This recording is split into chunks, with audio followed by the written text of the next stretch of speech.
The Kia Sportage is one of the most good-looking SUVs out right now. Listen, I'll even say it's one of the most good-looking cars on the road right now. And with petrol prices increasing, inflation is going up, I think Kia brought out the diesel derivative at the most perfect time. How can you tell looking at it whether it is a petrol derivative or diesel? Well, you actually can't. They look exactly alike. You just have to find out by starting the car. With its bold and sporty design, Kia has taken innovation and stylistic prowess up a whole notch. The futuristic LED boomerang daytime running lights with the tiger nose grille certainly grab your attention. The side profile shows off its road presence with the 19-inch wheels and body lines that carry through to the equally attractive rear end.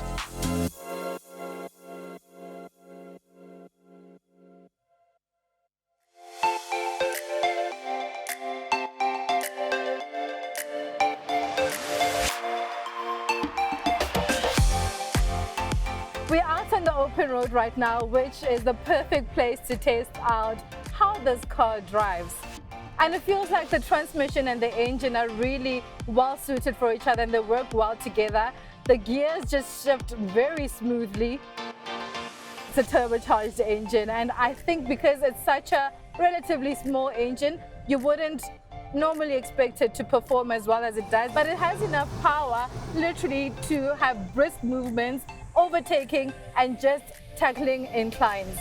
What's really nice about diesel cars is that you get low fuel figures, and I'm now averaging 5.4 liters per 100 kilometers, which is really so fuel efficient. Now Kia claims that you can actually achieve 4.1 liters. I would love to see that, but I'd probably have to have the car for much longer, and I think it would be good to test this car out in the city roads and see how well it does there. Sitting in the Kia Sportage right now feels really comfortable. It's almost as if the seat kind of sinks you in, but you also have a great view of your bonnet and what's happening around you, which for me really makes it feel like a cabin you want to be in for a long time.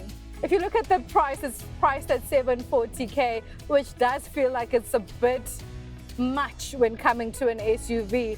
But look at what it offers. What I love about this is also that you have A-type USB and also a C-type USB to charge from, which you don't find much of that anymore because they've really phased out the A-type normal cables that you used to find in a car. It's got this mono screen that just pulls throughout the cockpit. Tech is just loads and loads in here. Leather seats with suede trimmings on the side. Panoramic sunroofs are my favorite. Recently I drove the Nissan X-Trail, but it did not have a sunroof, not even in the top spec, which for me is a bit of a let down. There are quite a number of SUVs on the market, and South Africans really love their SUVs, but what makes this Kia stand out from the rest, especially the diesel derivative, I feel because there aren't a lot of pickings in the market, it really stands out because it really looks so good. Outside it's fresh, it's a dynamic styling. Inside it really does look luxurious and expensive, and I think Kia has really done something with this car, and that's why it is now a contender for Car of the Year.